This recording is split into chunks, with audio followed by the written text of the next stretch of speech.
Hey, soil mates. Welcome to Men Metal Mayhem, the podcast where the brothers men take a deep dive into the discographies of our favorite metal bands.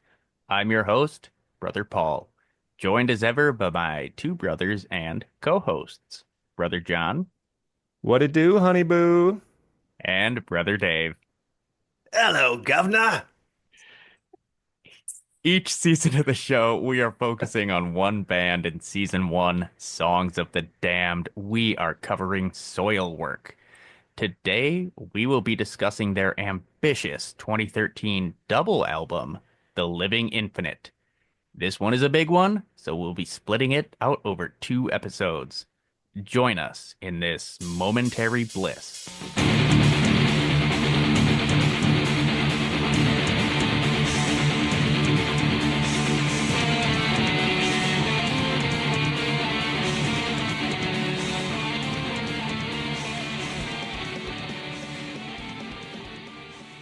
Okay, this album was released March 5th, 2013, about 15 years after their debut album. Brother John, why don't you give us the top 40 chart highlights for that week and tell us what you were up to in early 2013? With pleasure, honey boo. Number one, I think we will all remember the Harlem Shake. Was this as big of a thing for you guys as it was for the circle of friends I was running with at the time? Like, do you guys remember the Harlem Shake? I am familiar with it from like references, but I don't think people actually did it where I was, Well, but there were videos. so so in 2011 is when Sadie, my wife, and I started dating. So in 2013 we were only dating. We're not married yet. But her friends would always just kind of hang out at, so it's 818 Bond was this house where some of the guys that she hung out with lived. We'd go hang out there a lot and go there after bar close. And like, I don't know, I think at least Brian, one of her good friends, would just be on chat roulette talking with random people. And I just remember there was at least once or twice where there's probably like, 5 to 10 of us in this living room and they're doing chat roulette. And so we'd put on the Harlem Shake and we'd just be kind of like standing there, like whatever. And then, it goes into the crazy part. And then we're just like going crazy and like doing our own Harlem Shakes for just random strangers on the internet. It was fun. And those were drunk times, but good times. Some of the other top 40 hits, I think we will probably all remember these, or maybe I just remember these so well because I was listening to more top 40 radio and like just going out to bars and clubs and stuff more in these days because Sadie's friends, they love to dance. So we would go to the clubs once in a while. Dave, you should have joined us. You would, as we talked about Would have, previously, be I would have driven home from Arizona just to go to those clubs with you. would have been amazing. But so number 26 was Gangnam Style by Psy, and that was a great one to dance to. Hell yeah. Even But I could not avoid that song. some other chart toppers. Number two was Thrift Shop by Macklemore. Number three was When I Was Your Man by Bruno Mars. And I didn't really know this one, but then I listened to it, I was like, okay, I've heard that. And that's the one that was referenced 10 years later in Miley Cyrus's 2023 song, Flowers, if you're familiar with that. And a couple other classics. Actually, so I just got my Spotify Wrapped, and this song was, I think, my number three top played song of 2024. It was Somebody That I Used to Know by Gotcha, featuring Kimbra. And that is because the kids love it, and it's on it's like the first song on Nora's playlist of just songs that she likes. And so we would play that in the car all the time. But that's a bop still. So shout out to Somebody That I Used to Know. And I also wanted to shout out the chart topping nature, well, not necessarily topping, but the chart placing nature of The Living Infinite, which on the US Billboard 200 ranked in at number 60, which is pretty impressive in my opinion. For the US independent albums, it came in at number 11. US top rock albums came in at number 20, and US top hard rock albums came in at number two. So, Soilwork doing it up in the US charts. And it ranked well in other European charts, but we don't need to get into that because we live here in the good old US of A. Okay, Um, okay, John Schaefer from Iced Earth. Talking about the fucking European pussy charts. well, um, I mean, I was just kidding. He would be serious about that. But I didn't write down any of the European charts, so let's not belabor the point. Um, So I think we had said, well, I have a lot of stuff I could talk about that I was doing in 2013 in addition to the Harlem Shake, but I just want to mention a couple, you know, historical, well, not historical per se, but like major life events. So it was, I believe, what was it, May 23rd, 2013, Sadie's apartment complex burned down. It's like 100 plus people who lived in that apartment complex just one day, caught fire, not 100% sure. It was never determined the cause. And that sucked a lot, but it was an easy move for her to come live with me from then on. And, a little more than a year later, I was like, you know what? Let's make this official. Will you be my wife? And she was like, I do want to do that.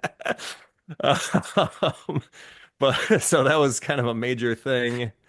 Um, let's see. And so Paul, you were correcting me that we had actually lived together in the summer of 2012, but it was around this time, maybe it was 2012, that we formed the GentleMen's Club. Do you remember Oh, this? yes. Yeah, probably in the height of our alcoholism, it was a fun excuse to drink while dressing in nice, fancy dress clothes and putting on a tie. So at least we could look good look good while being a couple of drunk idiots. It made us feel positive about our alcoholism. Yeah. At Well, least that's how I remember it.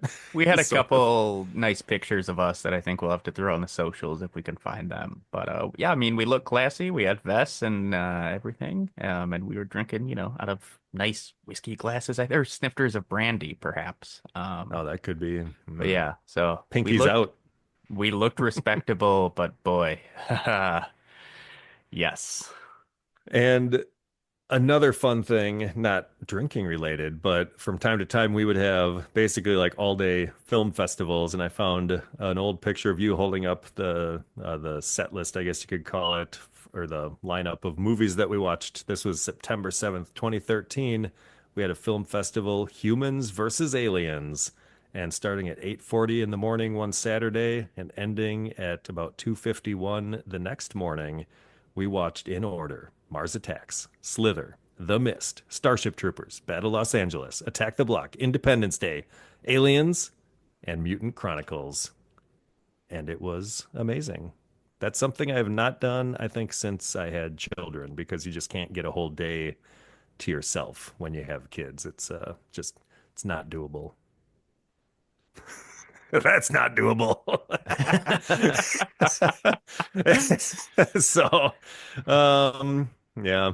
Oh, speaking of listening to more top 40 stuff, I did check out my last FM reports from 2013. Soilwork was actually the only metal band in my top 10, coming in at number 3 that year. But I was listening to a ton of the Traveling Suitcase, which is a local kind of indie rock band, I guess you could say. Um, and other than that, like a lot of just sort of more indie and not metal stuff. Maybe, I was smitten in love with a woman who wasn't like totally, well, not really a metalhead at all, and just listening to a lot of different, diverse stuff. So it's good to be getting back to my metal roots here on this show. But that's all that I've got for now. So we'll Okay. see. We can pick up more of your guys' stories in the next step. Yes. Like I said, this is a double album. So Brother Dave and I will be talking about where we were at in 2013 on next week's episode. So that means it's time for the year in metal, and this was a busy year for our mainstays. Dark Tranquillity came out with Construct. And this was them just at their gloomiest, and most depressing. And I think the word melodramatic has been thrown around about that album. And I listened to it today. I really like it. So what does that say about me? This is a good album. It really is. It's got a couple really good songs on there. Children of Bodom came out with Halo of Blood, which I think the starting to wear a bit thin at that point, but I feel like this is the point that I've heard it described as they became a parody of themselves. they absolutely sound like a Children of Bodom cover band. That was my thought while listening to it today. So we also had Amorphous coming out with Circle. And then this one for both of you boys, Flesh God Apocalypse, Labyrinth. That's a good one. Yeah. I think this is probably around the time that Brother John introduced me to them. I think this album had just come out, and then Because this is the album that pulled me in deep.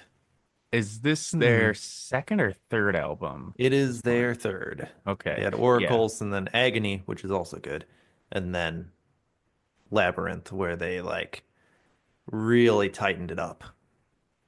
All right. Well, I think we will have to do Flesh God Apocalypse at a future season because I'm not really familiar. I've given the first couple albums a couple spins, but I never got hooked. So we'll have to do that.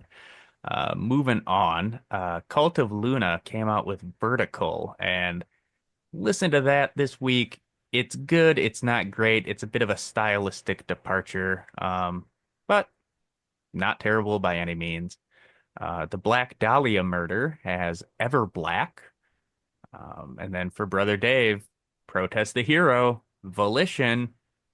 And this is the album that I'm going to force you boys to listen to one of these episodes. Nice. So prepare yourselves to have your Okay. nuts blasted off by shredding. All right. And then finally, I mean, close to all our hearts, Metalocalypse came out with the Doomstar Requiem. And my God, how It's so great is good. that? Hopefully, one of our tens of listeners is a Metalocalypse fan and can just kind of quote or keep track of how many Metalocalypse references we put in each episode because they really do just they're part of our common parlance. That's Um, true. and then no debuts or final albums, but something noteworthy happened. Tim Lambesis of As I Lay Dying was arrested on May 7th. So just mere, oh, wow, 2 months after this album came out for soliciting an undercover cop to kill his wife. And then he pled guilty eventually and was sentenced to 6 years in prison and only served about two and a half. So that's our Tim Lambesis update. Well, we will be covering the selected albums from just kind of our selected bands in part two. So let's move on to Soilwork themselves. After his triumphant return in 2008 and being the creative force behind their 2010 album The Panic Broadcast, Peter Witchers is once again out, leaving the band in June of 2012.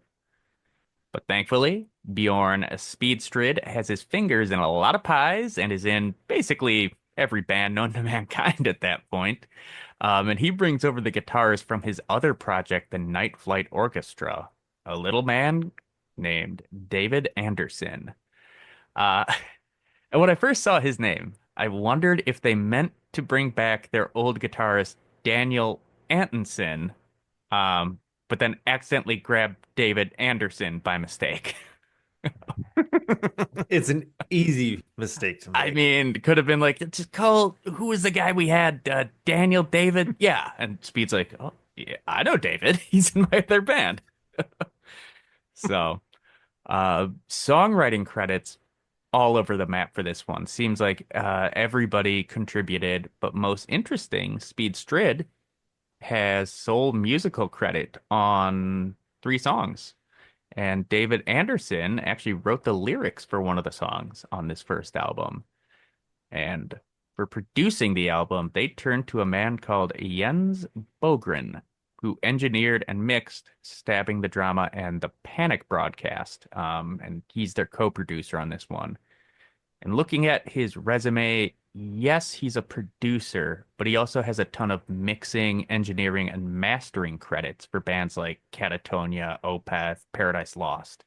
So we'll see how that experience plays out as we dive into the track by track. The first album, 10 tracks, just over 40 minutes. Let's kick it off with track number one, Spectrum of Eternity.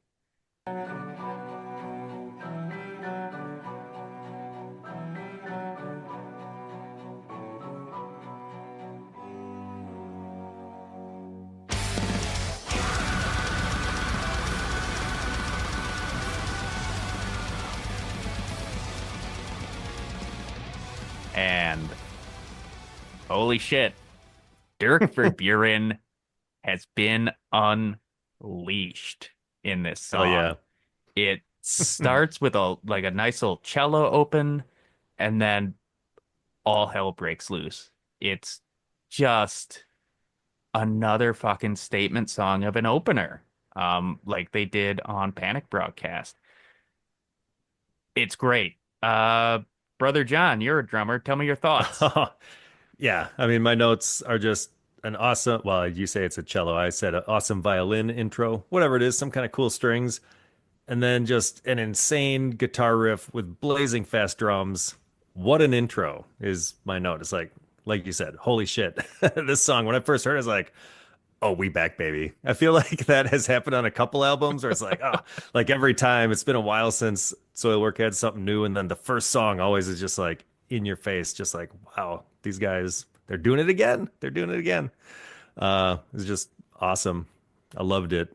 Uh, Dave, what were your initial impressions? I have some other things I want to say, but Yeah. They're much the same. I mean, Dirk Verburen is an absolute beast. But then one of the other things I love that I think really sells that big intro they have right after I wrote the synth cello. Whatever it is they're doing at the beginning. I'm oh, pretty sure it's MIDI. is that not actual strings? You don't think that's I just synth? feel like it's MIDI, No, I but think they have a real cellist on this album. really, Yeah. I thought I remembered seeing something about that too, but I did not pull out the liner notes to examine I it too didn't either. closely. Just use my crappy old ears to listen to it wrong. Dave thought it Uh, was just some MIDI file playing, yep. but sounded Oh, real to I'm me. sorry. Are you not familiar with Hannah Carlson, who did cello on Spectrum of Eternity? And then will show up on the second album of this as well. So, Are you sure you don't mean she pressed the button for the MIDI file of the cello that Dave was just talking about? I guess I guess in retrospect, this was made 11 years ago, and MIDI symphonies were not, or MIDI orchestras were not as good as they are now. So they probably couldn't have done what I'm thinking they could do. Um, but Well, the thing I'm actually trying to talk about right now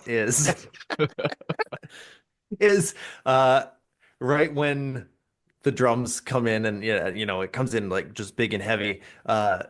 Bjorn Speedstrid is just wailing that high note over the top of it all. And I love it when he gets those like slightly power metal vibes. oh yeah, they do that a couple times. I've got in my notes to mention as we go.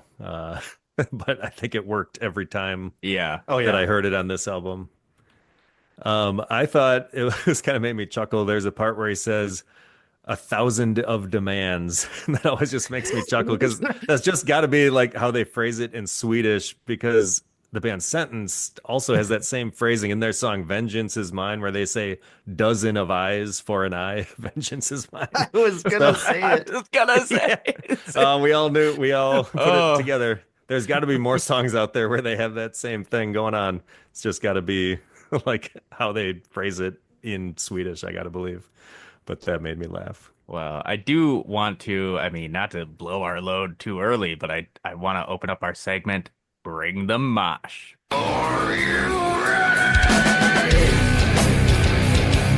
Because at the 206 mark, they cut the vocals and let Dirk do a really sweet fill. And then they have kind of a real crunchy riff before going into the solo. And like,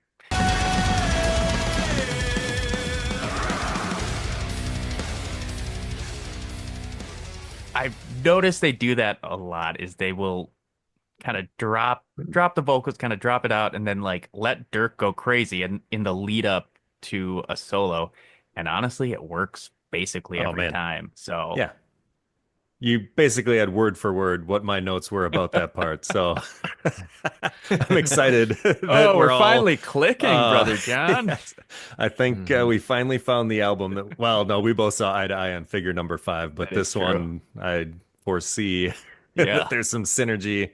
And I gotta just call out the catchy chorus too. It's just so melodic and awesome. It's like, well, I can't really sing it, but embrace me for one last time, take me there. Something's out there, and it won't lead me astray. What a fucking bop.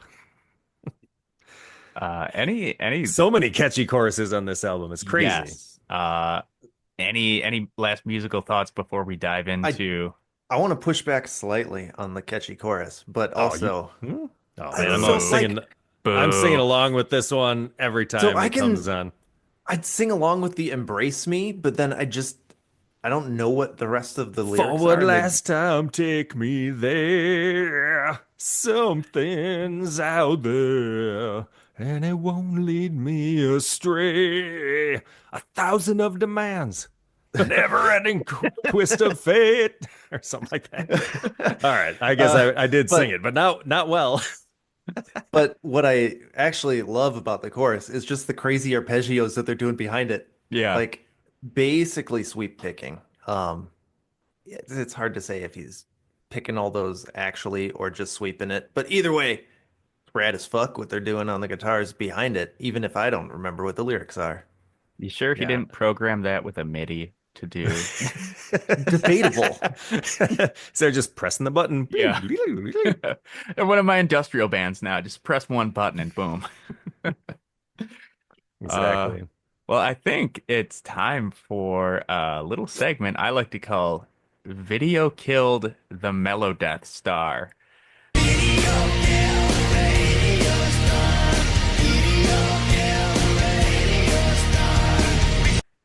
Guys, I have to know who in the Soilwork camp loves little CGI guys because I mean, we got to just look at who has been consistently in here, and we're looking at what? Bjorn Speedstrid, obviously. Sven Karlsson, I think, has been on all of these yeah, I guys. Ola Flink. I think it's Ola. Honestly, He I seems think like a cute little dude enjoyer. yeah. Much like the bass is the foundation of the band, CGI guys are the foundation of a good Soilwork music video. So let's get into this. This is just another God. It's a wonderful music video. It is a bunch of little CGI cuties in their steampunk diving suits now. But And with all kinds of different eye holes, yeah, not just like one face mask hole. They could look any different direction and see out of it, sort they of. they seem to be in some kind of dystopian city, and then one of them volunteers to board a giant paddle boat steamer to It's like a escape. submarine Yeah. thing too, isn't it? Does it go underwater? It's like a steampunk paddle boat submarine with giant water wheels on each side. They're just like cruising through choppy waters, trying to get to the edge of known territory, I guess. Yes, he's trying to like escape from their isolated city and like venture into the unknown. It seems as though it's sort of a like the movie Dark City, Yeah. where they're trapped and they're trying to break out. And I mean, just to spoil it, after some rough seas and he's like kind of hitting a tidal wave, he breaks through the barrier at the edge of their world and he falls off into space. And Is soil work flat earthers? I hope so. I mean, this is pretty definitive proof that yes, they are. Yeah, otherwise, how could they even think of such a weird thing? Yeah, Doesn't that's even make any wild. sense. I But don't know if yeah, they do any more CGI videos, but I seriously hope we get a part four because I have to believe that these little steampunk CGI diving suit dudes are somehow related to the little bucket head cuties from I hope the so. I hope so. Yeah, I mean, it's a pretty straightforward video in the grand scheme of things. Like the story isn't very complex, but it kind of builds suspense. It's like he's just going and going. It's like, what's going to be on the other side of this barrier that he's trying to get through? And then it's just outer space and he falls forever into eternity. And it does build nicely with the music too. Like Hmm. uh especially around the just shortly before 3 minute section when the solos start going wild. That's when all of a sudden the big tidal wave comes up in front of them and all the alarms start blaring in its little submarine ship. And it's a good they did a good job of matching the visuals with the craziness that was going on musically. Yeah, I mean, if we ever get somebody from the band on the podcast somehow, like it's just gonna be 20 minutes of me asking about these videos and saying, can we get part four, five, and six? Like, where's the What's TV the deep show? lore? Yeah. And then of course Olaf Flink will just like unroll his beautiful mind window art and some kind of, napkin, math that he's been doing that tells us all the deep lore. Well, let's move on to track number two, Memories Confined. And Brother David, talk to us. I mean, after an absolute banger of an opener, they really had to take the mood down with track number two, unfortunately. Um, there's a couple of good parts. I really like it, like 149 when they're shouting, we are.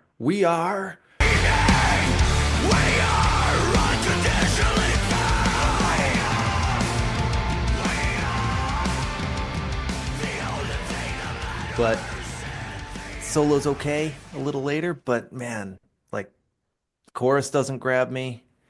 It's mid-tempo. I get bored by this song. When I was listening kind of passively through this album, I would always listen to this one, or I'd listen to the first song, Spectrum of Eternity. I'd be like, oh yeah, banger. And then the next thing I would always notice, I'd be like, oh, the second song is great, and I'd look, and I was on the third song. Is this one a little bit shorter though, too? I guess I don't know how long Yeah, it I think it's is. it's it's in the 325. yeah. No, not like too short. So it didn't overstay its welcome. So that was nice, but I don't have a whole lot to say about this one. Like it is one of those Soilwork songs that lacks zazz, but it's still a Soilwork song. So it's So it still has a lot of zazz. exactly. It lacks that Soilwork zazz. Could be zazzier, but I don't know. It's yeah, mid-tempo jam, but I thought the chorus was still pretty catchy. It stuck in my head anyways. He's like, "There is no savior, there is no gun that can kill all this honor of mine and get it done."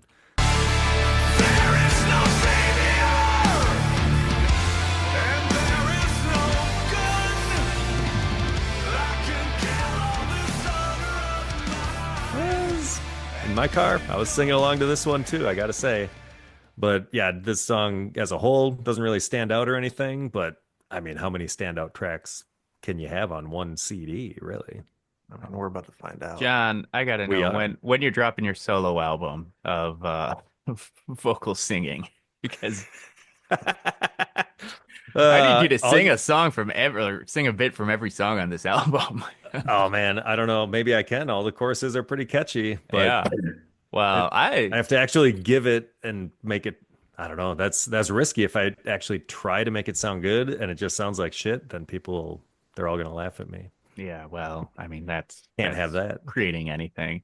Ah, that's I true. I just think gotta go for it. I think this might be a first on the podcast. I like this song, and whereas both I'm more positive to it. I called out the Oh yeah. exact same the bridge I mean, section. I like Um, it, but it just, you know, I love all the other songs on this album, and I only just like this one a lot. So it's like a 9 It's out of only a 10. The other ones are a 10 out of 5.9. 10. um, yeah, no, I called out that same bridge at the 149 mark. It's really good. The drums are just killer there. I mean, again, Dirk Verburen, what a hero. Um, but yeah, so I like it. I'm being more positive than Brother Dave on this one. So well, we'll see how that plays out as we move on to track number three, This Momentary Bliss. Brother John. Another one that makes me say, holy shit. This is a banger. I mean, this song, wow. Uh, it's got singable, catchy parts, but it's got brutal parts. It's melodic throughout. It's just so fucking good. It opens up with such a tasty lick. So let's call out that segment Sick Riffs and Tasty Licks. I can also play some pretty hot licks, too. You know, the kind that are just way up high on the tiny strings and you mash your fingers on them.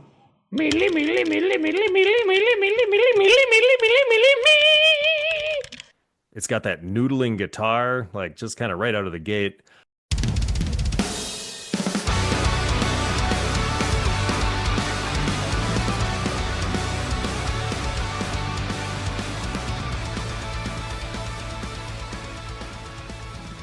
I love it. And I was noticing it's actually really similar to the Needle Feast guitar intro. Did you guys clock that? I You got to did listen not to them clock that. side. Well, listen to it side by side.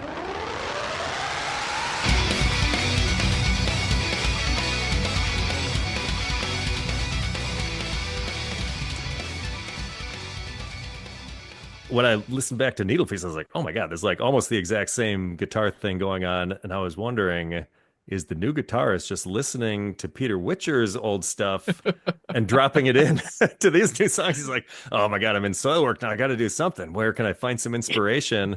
And he's just recycling old, What's this old album that guitar. nobody listens He's to? rummaging around their practice space and like finding old notebooks. Yeah. Like, okay, here's a discarded riff. Cool. Kind of made me think of, if you guys recall in South Park when Isaac Hayes left as the voice of Chef, but then they made an episode with Chef in it, but only using previously recorded lines. Yeah. So exactly Yep. what's going on here. So check it out. So I thought that was awesome. And then I got to call out another lyric that kind of made me chuckle at 1 minute 26. The lyric, he says, I reckon something will see my devotion. Singing. And that always just makes me chuckle because saying I reckon, at least in American English, it's sort of like an old-timey Western or Southern way of speaking.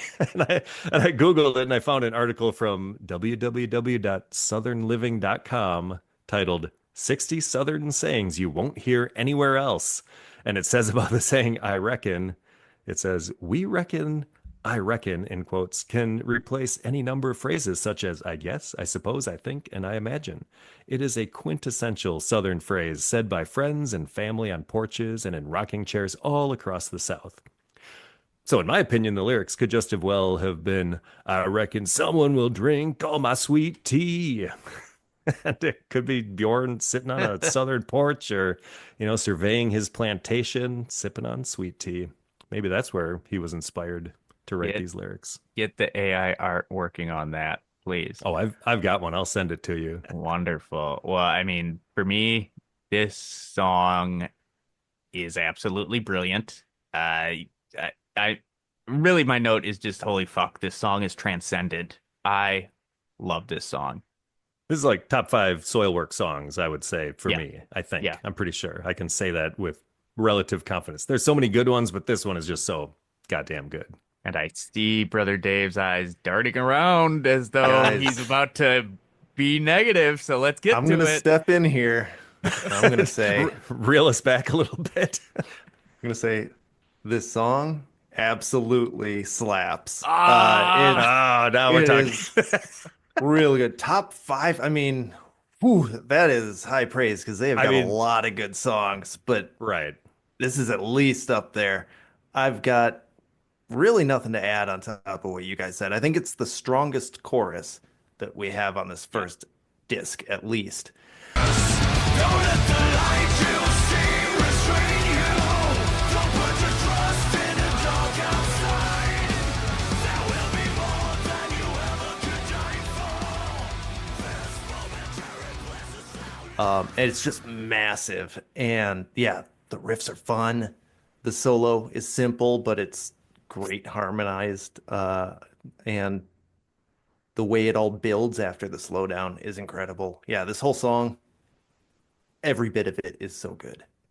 Oh yeah. I got to call out at about 2 minutes 50 seconds. It comes out of a bridge part, and then they go into this the vocal part where they're like, "The enemy is what you feel. Believe my words," and they kind of build and build that.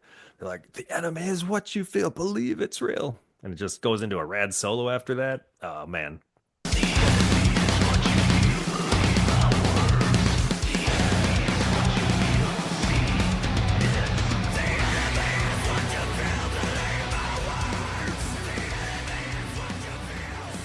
that part just gets me every time. Just We screaming along in my car. we've talked about how they do really good choruses, but they also do like really good bridges and builds in their songs as well. They do a Uh, lot of good building in this yeah. album, Yes, this one particularly. it's Some of really it's standing out. coming up that I'm excited to talk about. Yeah. So let's go on to track number 4, Tongue. And I love how this track starts. Uh oh my God. I think this chorus is perfect. Maybe the best one they've done. Like this and this momentary bliss are just amazing choruses. It's soaring and his voice is, dare I say, robust. I mean, they got this noodly solo at the 3 minute mark. It starts out just, I won't like not complicated, and then it gets really technical. Like it starts out, he's just kind of like noodling around, and then he's It like, starts out really proggy, is what yeah, I wrote down. yeah, and then it gets like, okay, it's like builds and gets crazy, and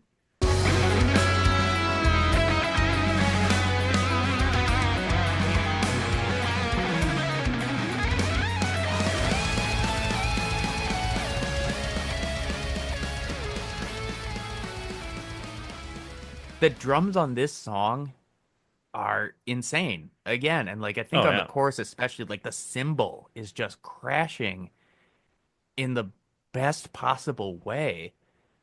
I think he also does a fun little vocal thing. I think At it's on, 150, yeah, we're latching onto a new phase. Like new he phase. he goes up and it's Yeah. wonderful. It's Yeah. perfect. Oh my I know. God. It's a vocal technique he hasn't used much, but it works perfectly right here. I mean, that's not something you want to overuse, Yeah.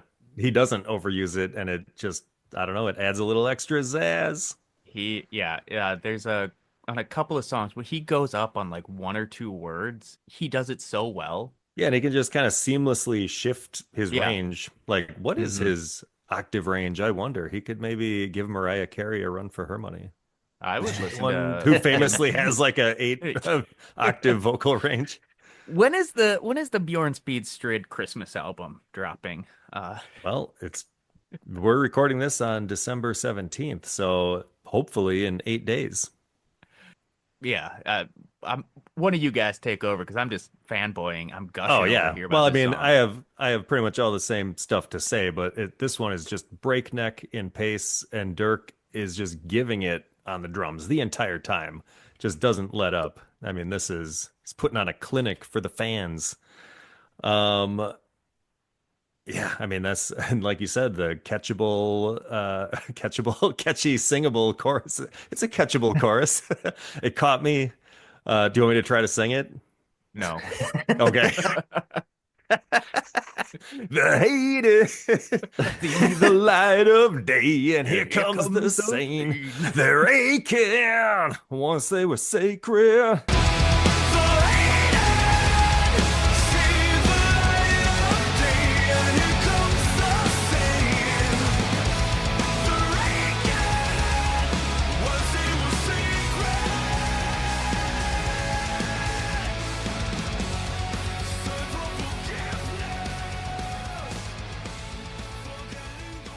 It's another gosh dang bop, you guys.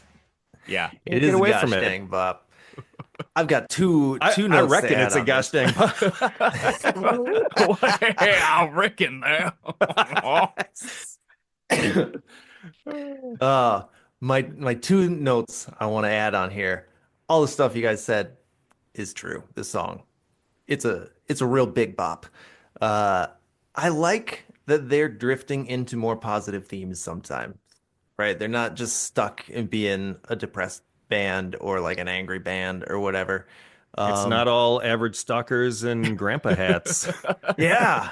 There's happy stuff S happening. Sometimes we're letting rivers flow, and sometimes we're tonguing stuff. Um, I no, but Yeah. I think that's a really good point. I see now that I wrote that lyrically, I do love the songs. It's basically like an anthem for the band about like, hey, we belong here. Like we believe in ourselves and we belong. And people have helped us out, and let's just be really positive about that and not doubt ourselves anymore. And it's great. Yeah. hmm and then the other thing I love about this song is when it ends. But notably, how it ends uh, is like normally you'll end with like one big hit, right? Or you'll do a big hit and it'll like trail out. Or if you're previous soil work, you'll just kind of keep playing and get quieter over time until the song is done. Just turn it down, turn it down. But here on this song, they do like the big drum hit at the end, and then the guitars kind of slide out, and there's kind of just some like rattly noise. It's like very aurally pleasant the way this song goes out.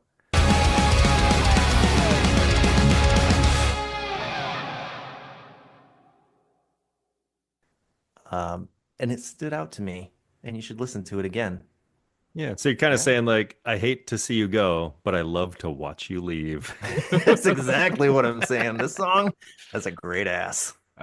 There's another song on this album that I love the ending to for a totally different reason. Because it's kind of the opposite of that. And we'll get to that soon. But let's move on to track number 5, midway through, The Living Infinite 1.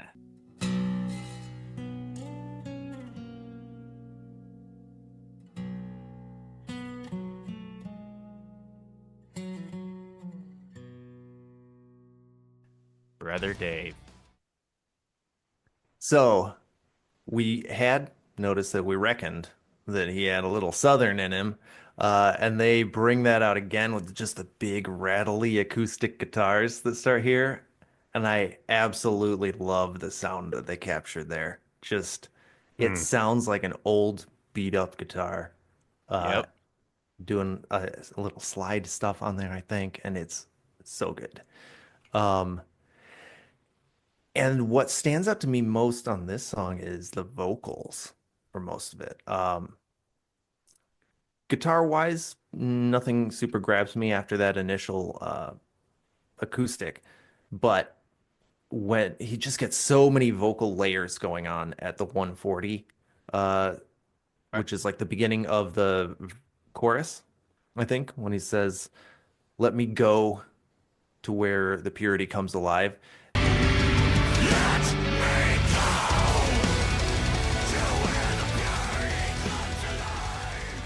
There's like just so many Bjorn speed strids screaming at the same time. It's almost like shouted Bjorn vocals or gang vocals, gang Bjorn vocals. There are But it's probably lies, just all layers him, of like Bjorn. Lies. Exactly.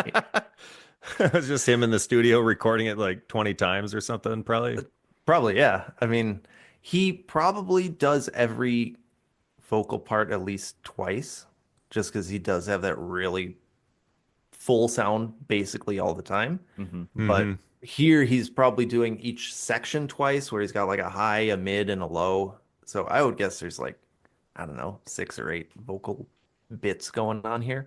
He's getting real intricate with his vocals. Yeah. Well, and speaking of gang vocals, which, it's not exactly, but it just makes you want to scream along where he's like, in the living infinite. It's like, holy shit. I find myself screaming along to this one too, even though I don't know most of the words. Like that part, the whole chorus is just catchy. Like the melody of it is really catchy, even if I don't really know the So words good. that well. But then when they say in the living infinite, it's like I'm screaming that one along. hmm And Yeah. then the other thing that I really like that stands out here is normally Soilwork will do kind of the drop into like the breakdown into the bridge and kind of build it up into the solo. It's very standard Soilwork song structure at this point. But in this one, he just is screaming "Great Divide," and then it just goes straight into the solo, and it's just wailing and great. Yeah. Is that so I had so that's probably the solo, and at 248 the solo kind of crescendo, or I don't know if it starts at 248. I where took it poor notes starts, about yeah. this. But then it sort of crescendos starting at 307, and it like gets really big, and then it goes back into the chorus, and that part just hits so hard. It's so melodic and awesome.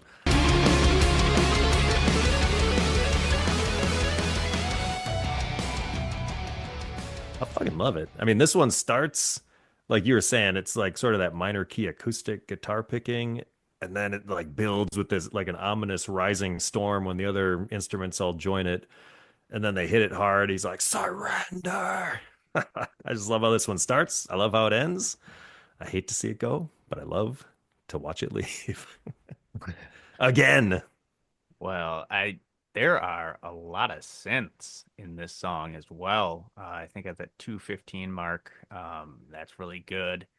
Uh, the groovy section leading up to the bridge. I think they're going to the bridge, and it's like this noodly kind of groove that they're doing.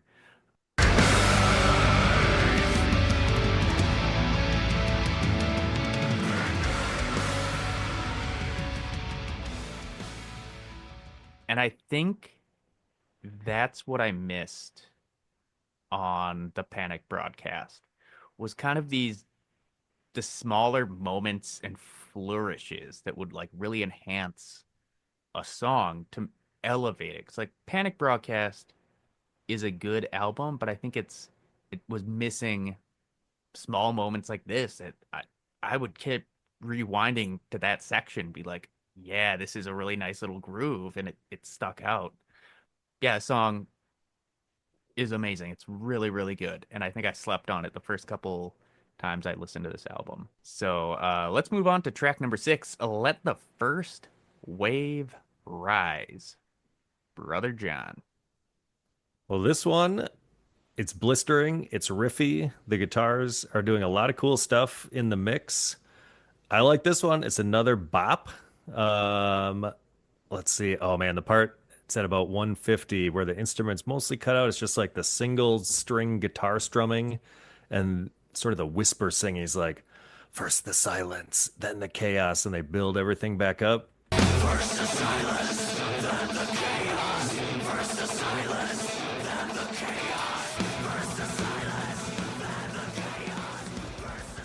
Thought that part was pretty cool. It's like sort of like, oh, where are they going with this? Oh yeah.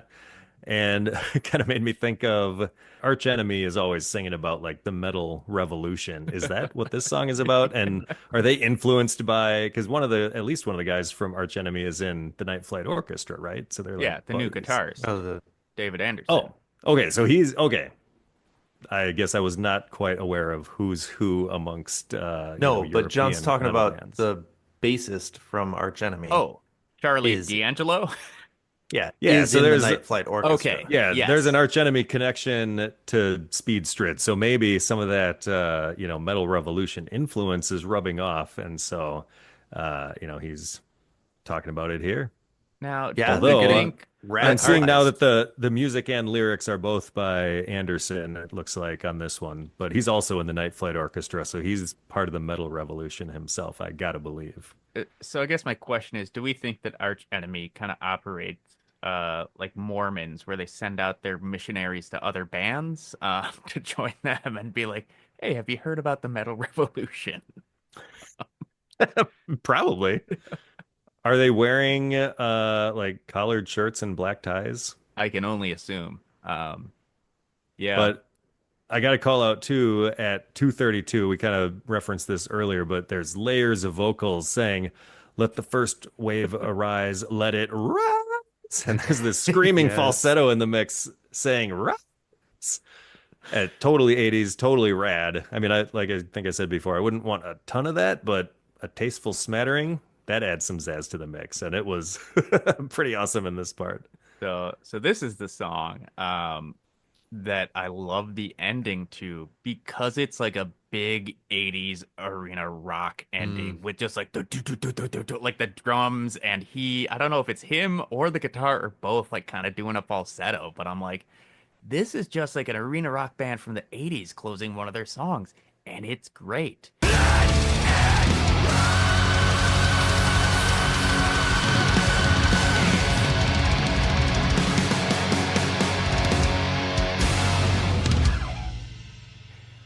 And like the rest of the song is just unrelentingly powerful. It's another great song. I'm largely there with you. Yeah, that big rise at the end is so good. And there's some nice sweep picking, I think, under the chorus or something at 135, just kind of hidden in there. Um, Brother John basically called out everything I wanted to call out with the, Well, you did that on an earlier song when you I started know. talking about it. Said all my good stuff. I just Yeah, repeat what I said. It's fine. I mean, the only thing that's not really doing it for me, I'm going to be the negative one again, is Oh the boy. verses aren't quite doing it for me with they're kind of doing like a halftime clean vocals thing over just ridiculous drumming.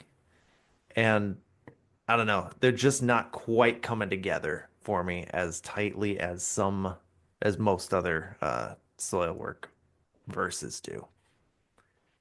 And it's a thing that'll come up, I think, later where, and I think I've even mentioned it before, is that sometimes they just do these ridiculous drums under the clean parts, under the quiet parts, and it just always, I think it's a little funny.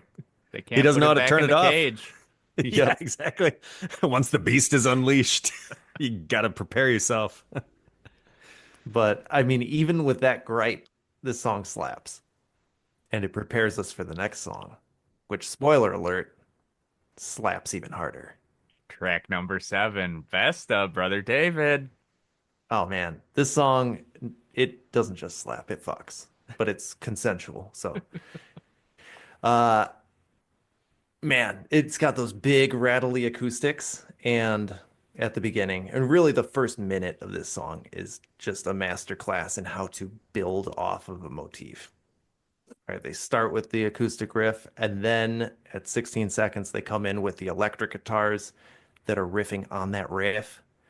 And at 32 seconds, they come in with the drums and the vocals that just fill it out so big. I mean, I feel like somewhere in here, we got to have another sick riffs and tasty licks.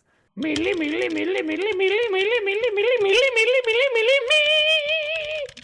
Um, I was because thinking too, like on this album, like every song has so many sick riffs and tasty licks. We could basically just play the whole album and be like, there it is, you guys.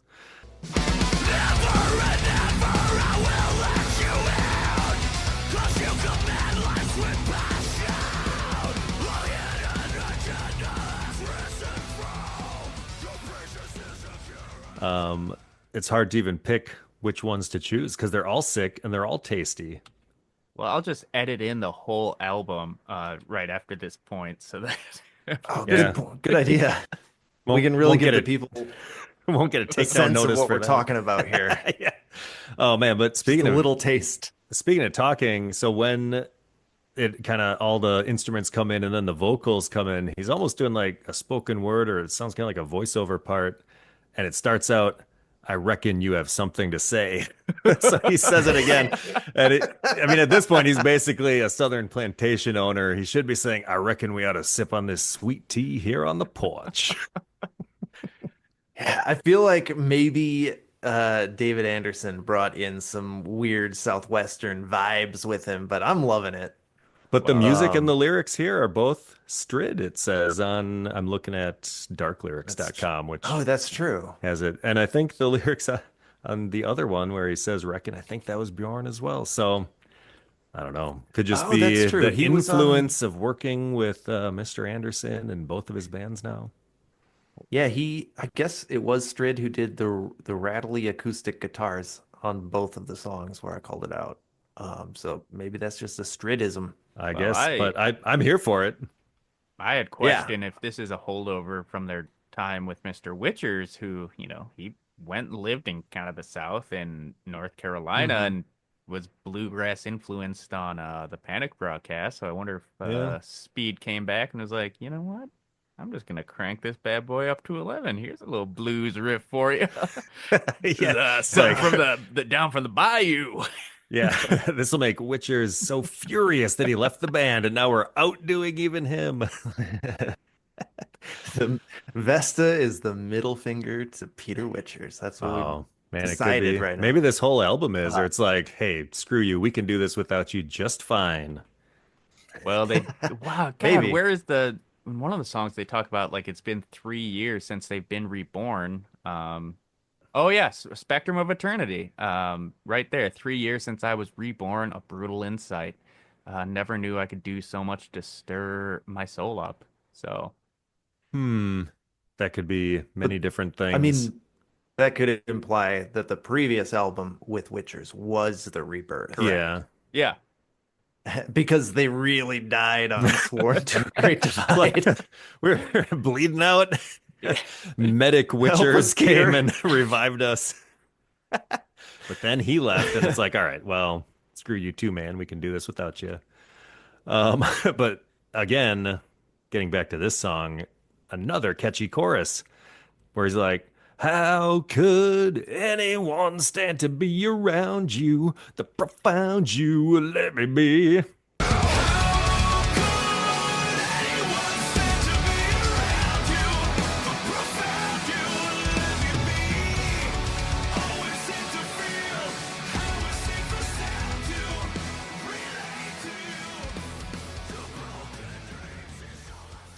I'm adding a little bit too much Nickelback probably to the Yeah. vocal tone. Let me be.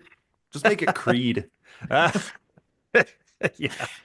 But oh man, it's like Yeah, another this whole great album, I just chorus. keep singing along every time I'm listening in the car. You know, I can't really do it at I home. My family will yell at me for singing loudly, but I feel like the choruses are not landing with me as much as mm, they are with you guys, but this one absolutely does. It's just so straight to the point and so brutal, in such a just a raw way, telling somebody that they suck. yeah, How can anyone stand to be around you? It's so exactly. good. Oh, and also we kind of talked about how it has that bluesy, twangy stuff at the beginning. Then later in the song, at about 3:15, and kind of finishing out the song, there's some more kind of bluesy guitar riffs. It's almost like it's the train a coming blues.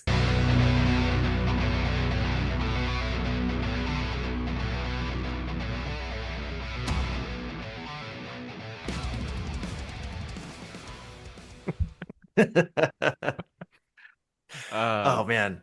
And outside of the blue stuff, I do want to just call out the main verse riff is so good. It's kind of like rising thing, and then it hits a semi-harmonic and slides it down, and then he gets like a big wobbly pinch harmonic at the end of it. It's Strid, you've outdone yourself. well, Yeah.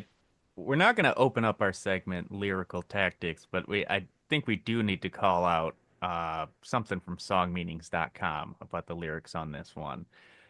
And this was written by a little fella named So Corny. Um, I think it could be about either a person or an internal struggle. The song could be taken literally in the sense that a certain person keeps bringing them down and they tend to let themselves be brought down. Would assume a toxic relationship. The lines, quite obvious, show that the narrator is speaking to someone. Whether that is metaphorical or literal is up to us. Or it could, be about depression or mental illness. And then they end with this.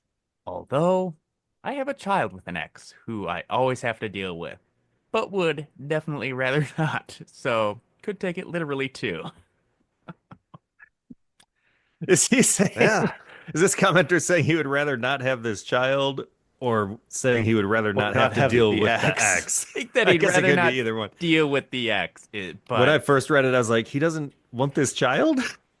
This is a crazy thing to put on the internet, but maybe that's not exactly what he meant. I guess yeah. who wants to have to deal with a ex, if you don't get along? Although I think he could be onto something because reading through these lyrics, I feel like this could be talking about like going through a divorce or something like that. It And that got definitely me, comes across like a divorce song. yeah. which I have already hypothesized has happened Okay, to well, I did Bjorn. I Googled as much as I could. I didn't peruse through every interview to see if he ever mentions it, but the internet says that, well, more recently on Mr. Strid's Instagram, he got married to an awesome woman. So he got married recently, but the internet also had some information that in September of 2004, he was married to somebody else. So at some point along the way, it seems as if, assuming this is true internet reporting, which there is like literally no details other than a picture of what looks like him Someone and said it, looks like so a it must be woman true. dressed like people getting married, maybe.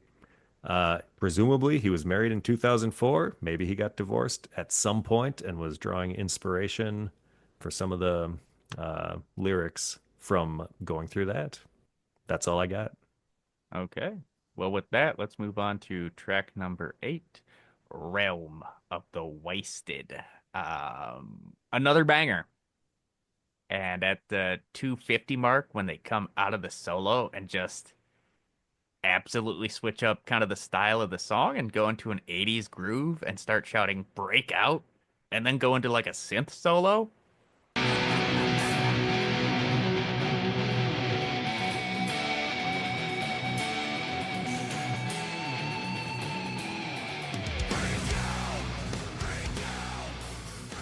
Flawless. Love it.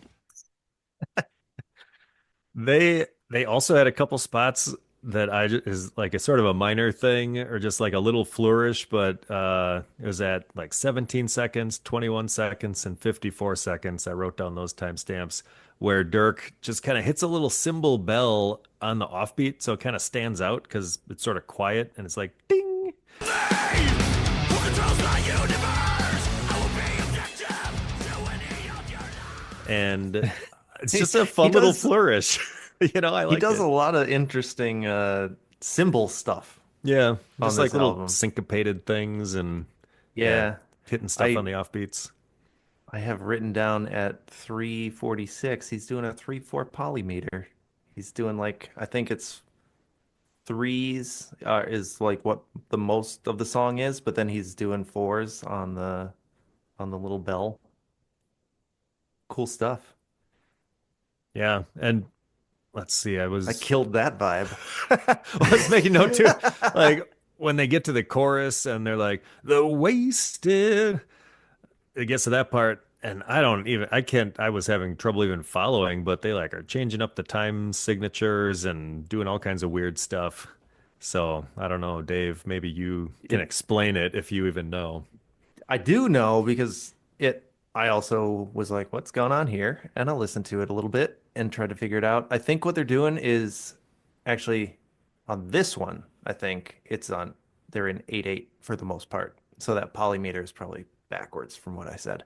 Um, but they're like doing the verse in 8/8 and then they switch the chorus into 12/8. And so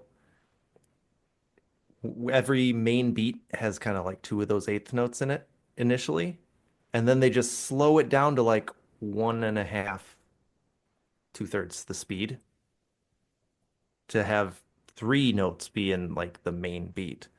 And it doesn't really work for me. It's like when you switch into halftime, but they're switching into two-thirds time. Yeah, they definitely were losing me a little bit. I mean, I like the song. There's a lot of cool noodly guitar going on in the background, but with like the changing time signatures and just all the different component parts, it seems sort of like busy, and it was a little hard to hear the melody through all of that at certain points, and I felt like I was kind of getting lost a little bit in the chaos. But then it would come back. It's like, okay, now I can follow it again. So, it's just I Yeah. gotta keep As, practicing my progressive polyrhythmic brain. yeah, polymeters are hard, but they're so awesome. Um, but yeah, sadly, I feel like this one's kind of a mess. As much as Paul loves it, Polyrhythms. yeah, it doesn't really come together for me. And so they're doing cool individual stuff, but as a song, I gotta say, oh, I'm sorry, Yeah, buddy. that's a fair point.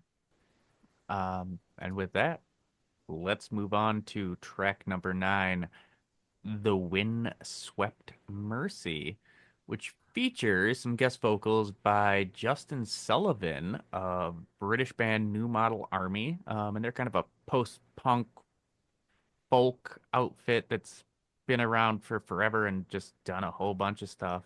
I listened to one of their albums and I was like, yeah, I can dig this.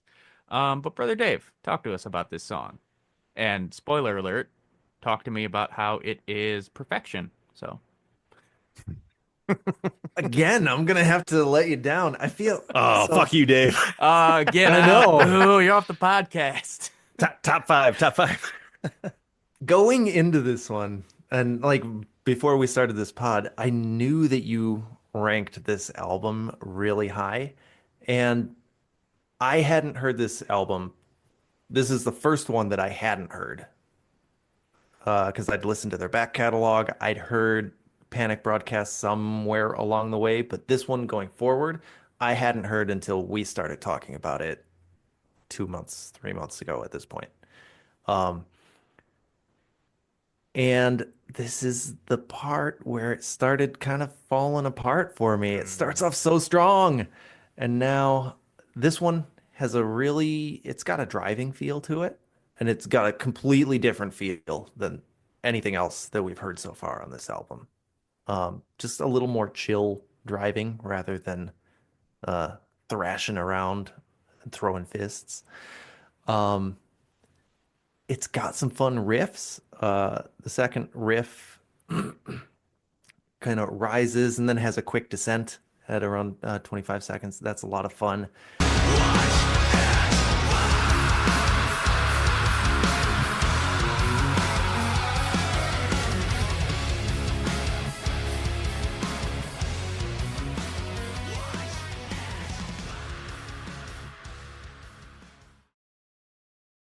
Um, the breakdown near the end is a lot of fun, but I don't know. There wasn't anything in this song that grabbed me or that I grabbed onto. Oh man, Well, that I'm you're sorry to say. hard disagree. Everything grabbed me, and I grabbed onto everything about this one. I mean, I even have in my notes. If we're talking about sick riffs and tasty licks, there are so many cool chuggy riffs and also backing guitar noodling solo-y bits. We could basically just play this whole song, and that's going to be your sick riff and your tasty lick. I can also play some pretty hot licks too. You know, the kind that are just way up high on the tiny strings and you mash your fingers on them. Mealy, mealy, mealy, mealy, mealy, mealy, mealy, mealy, mealy, mealy, mealy, mealy, me. But, what another fucking hit, in my opinion. It's got singable, catchy chorus. Just, I thought, a great composition overall. Amazing. Some sustained, sneaky synths filling out the background throughout. And there's a couple of spots where they kind of break it down, but I want to call out Bring the Mosh.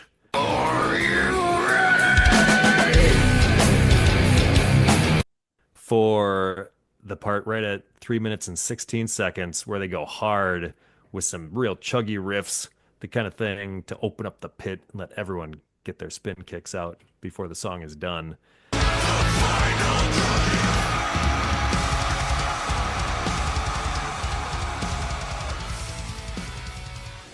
I mean, I'd be in there kicking heads if I was at a show and they played this song. So believe that.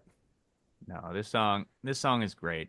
Yeah, it's a wonderful song. The pre-chorus riff especially is really good. Yeah, don't, I just don't know what you're looking for in a song every day. It's not Is it something good? Because that's all right here. So I don't know There's what not you Clearly want. not. not enough troll polka for Yeah, Dave's, exactly. Oh no, Dave's they're not preference. switching up Entertain time me, signatures jesters. every 5 seconds. So, all right. But I didn't like that in the last song either. Right. So, what makes you happy, sir? Nothing. Is I it am the lyrics to dedicated. this song? I mean, the Well, lyrics to this song, I mean, they're special. And our friends at songmeanings.com have some Well, one friend at Well, songmeaning.com. let's That So, let's first open up the Ooh. segment. okay. I was waiting for Brother Dave to. no, Uh, well, I was and trying You to now, got to do it announce organically and I fucking failed. yeah, Badly. announce well, the because segment. well, now it's time for our favorite segment, lyrical tactics, vocal gymnastics. Lyrical tactic, vocal gymnastics. And apparently that's when Brother Dave just kind of stammers things. Yep. You And, know, and I we don't go to do much planning. songmeanings.com to help us. So now, Brother Dave, you can. Man, songmeanings.com almost failed us on this first half of this album. There's literally only 3 comments total on these 10 songs. Um, but our good friend Kita Yo Yo Yo has some very important insights, I think, into this song. It's a bit of a rambling screed, so I'm going to paraphrase. We'll start off. I think this has a simple interpretation, and it has to do with the erosion of religion and the rise of self-guidance slash enlightenment without needing to look up to a higher being to guide us. However, without faith, we can begin to realize, its true value. In parentheses, to fill the void of desperation and awareness of our inevitable end within us. It's a weird sentence. Wait a minute. Is Kita Yo Yo Yo the screen name for Jonathan Men? um, and I mean, I'm not gonna read. So that's a quarter of their comment. But basically, they want us to believe that Bjorn Speedstrid is looking back on the earlier days of being religious, likely Christian, and realizing we got to go back because we've made a horrible mistake. Um, and I can understand if you're coming from a very, very Christian worldview. We've talked about this, boys, how you kind of justify everything through that lens. Yeah. Um, and so, And try to convince anyone who has abandoned that faith to get it back, basically, which was my reference before. The parents always, well, they kind of gave up on that with me at some point, but would try to persuade us of the truth of Christianity and bring us back into the fold or whatever. But, sorry, yeah, it was yeah, unavailing. that happened. They were still trying up until a couple of years ago for me. Yeah. But Well, you just have to be firm and be like, no, we're not talking about this. so Well, guys, having yeah. read this, the lyrics of this song, what do you think of Kita Yo Yo Yo's idea here? Is this about Christianity? Well, it's funny you should say that because I was trying to find because Song Meanings was not really producing for us. So I had kind of searched, Soilwork song meanings, and I found somebody who made a WordPress called lyricalcomplex.wordpress.com. And the first song, it was a site that was going to be devoted to deep dissections of songs and their lyrical meanings. And the first song this guy ever did was the Windswept Mercy by Ooh. Soilwork. Regale Um, us.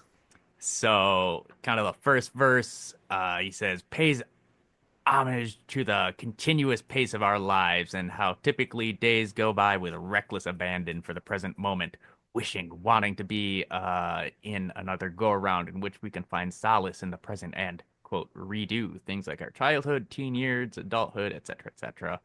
And then for the Watch It Burn, his analysis, well, can't have that wish. This is the fuck it part, which we absolutely know this is the only chance in life we have to live. So this person says that it's about, kind of living life for today and letting go of the past. But the insane thing that I found was people commented on this. And there was a comment by somebody named Balaclava on May 7th, 2014 at 7:12 p.m. And it starts like this. I think this has a simple interpretation, and it has to do with the erosion of religion and the rise of self-guidance slash enlightenment without needing to look up to a higher being to guide us. So, somebody copy pasted from song meanings into here. I don't think it's the same person because it's totally different screen names. I don't know. Different people have different screen names on different platforms. I mean, I maybe, don't and think that's maybe this true. person is like, I need to spread this message. Like, we have to go back to our religious roots. Oh my God. Just Well, he's got getting the to. word out. He's proselytizing to the people who need it most. I have a different idea of what this song is probably about, and that is the same interpretation as the other song, Vesta, which I think this is talking about Bjorn Speedstrid's divorce. I mean, it all makes sense. Uh, basically burning it down and walking away and moving on with your new life and everything. I think it's just drawing from that personal experience and coming out with a major fucking bop. Agreed. I Brother mean, a Dave gets mid no say bop. in this. You're Paul, mute that guy. He Yeah. doesn't know what he's talking about. Oh, I do have the power to mute. I'm going to do that more often. Yeah. So, But like, what can we do? Resurrect the ashes? Can we stick it through and forgive ourselves? Our minds are covered with dust. Our need are filthy. Our hands are tied, but we still see that we are guilty. So deliver us from broken dreams. Return us from this mental siege. Throw us back in the cradle of time and heal our desperate ways. I think he's kind of realizing that maybe they were both to blame for the problems in the relationship, but it's like, what can we do? The wind swept all of our mercy. It won't never ever come back. Now the pain we feel is worthy. Watch us carry the final collapse. The final collapse. Out we go. Out we go. It's like, bye. Getting that divorce order, baby. Back in court where they ruled against me on that drunk driving. fucking This analyst. time. That analyst. Yeah, this time the analyst is helping me get a divorce so I can marry someone else in 8 years. Well, Yeah, that makes more sense. I think that makes the most sense. I was going an anti-capitalist way, but I think that might be my own Kita yo yo yo coming through. Got to get the word out there, Dave. Song meanings is where people are having their minds changed, and this other WordPress site. yeah. Which they did the lyrics to this song and then one song by the kind of doom slash post metal band, The Ocean, and then they just gave up. So Following through on things is hard. it really is. So let's move on now to the final track on this album one of the Living Infinite, track number 10, Whispers and Lights. Brother John. Yet another fucking bop. This album is just so fucking good. Well, the first half of it so far, and this song is an awesome way to finish out the first disc. The part at 2 minutes 48 seconds where he's just screaming, "Whispers, whispers, and light."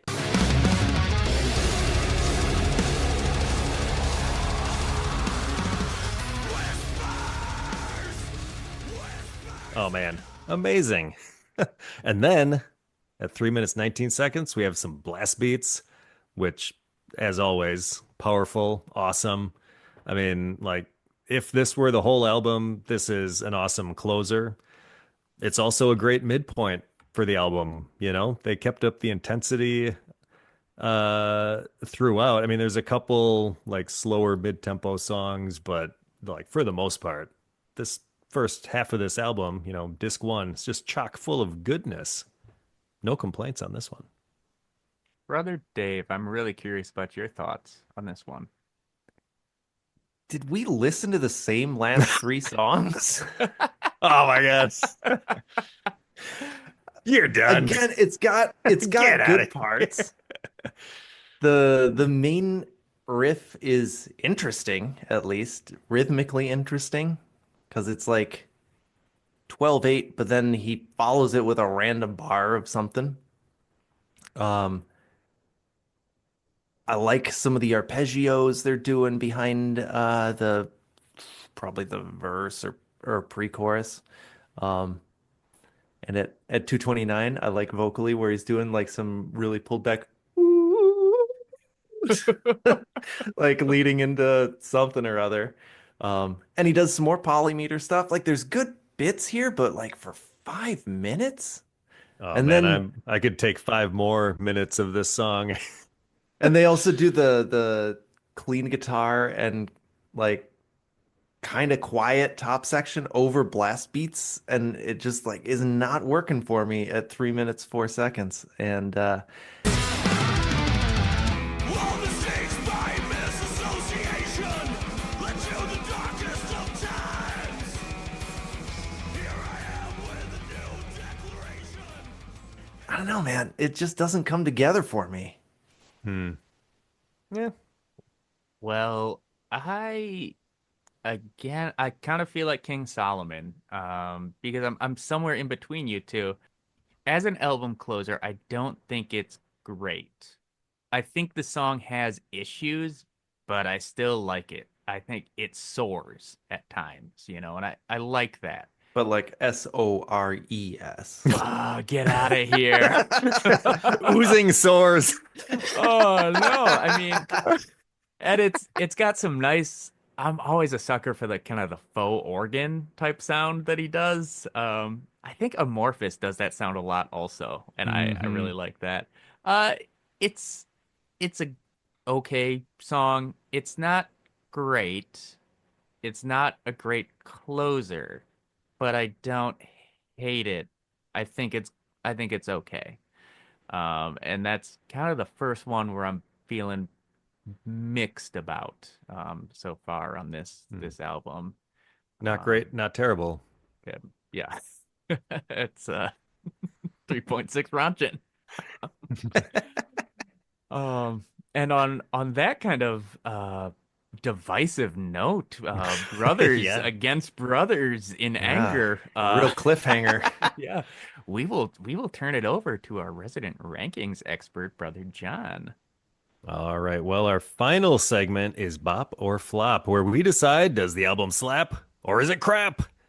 But this is only part one of the album, so we are going to save the actual rankings for the next episode after we consider the rest of the album. But, boys, what do we think at the halfway point? Brother Dave, you've had maybe the most outlier, divisive opinions. Why don't you tell us first your quick take on the first half of this album, disc one? This album is kind of crazy to me because the parts where it's working for me, it's really working for me, right? Vesta and this momentary bliss, probably those two specifically are like the high points of this album, and they're so, so good. And then it really dropped off towards the end for me, and I'm hoping that it's just a lull in the middle and we pick it back up and come out on top. And this album it could still come out a banger if it plays its cards right. Stay tuned. Brother Paul, what do you think? I absolutely love this album. This was the first Soilwork album I listened to since Stabbing the Drama. So I think that's like an 8-year gap. And I remember being blown away the first time I heard this momentary bliss. It was kind of a similar sensation to like hearing Zombie Inc. for the first time. And I think that kind of has a lot to do with where I was in life in 2013, which I will talk about next week. But yeah, for now, I love this first album, and it has three of my favorite Soilwork songs on it. There's Momentary Bliss, Tongue, and yes, Brother Dave, The Windswept Mercy. So Boo. Brother John, what are your thoughts? Yeah, I mean, largely the same as what you were just saying. I do also remember the first time listening to this album and being like, oh my God, this opener, this is it. This is crazy. They're just back with a passion and a vengeance. But, I would say as a first half of an album, this is pretty consistent with all of, like, essentially pretty much all of Soilwork's other albums, where the first half is just completely solid. I mean, usually, the first 4 or 5 songs, they kind of bring it hard. They don't let down they don't slow down the pace, and it's all just a bunch of bangers after bangers. And, on a 10-track album, the first 5 songs is like the first half. This is consistent with that, but they got 10 songs, all killer, no filler, in my opinion, all bops, no flops. There's 1 or 2 mid-tempo ones, but even those I thought still kicked up the jam level. No snoozers here, in my opinion. So obviously, I mean, I just have rave reviews for this. We'll have to see what the future holds for the second half of the album. So stay tuned next week, and we'll give you all of our final thoughts. Well, Soil Mates, that's all for this episode. Stay tuned for the next episode, where we will do part 2 of Soilwork's ambitious 2013 double album, The Living Infinite. Until then, stay metal, my brothers. Hell yeah, brother.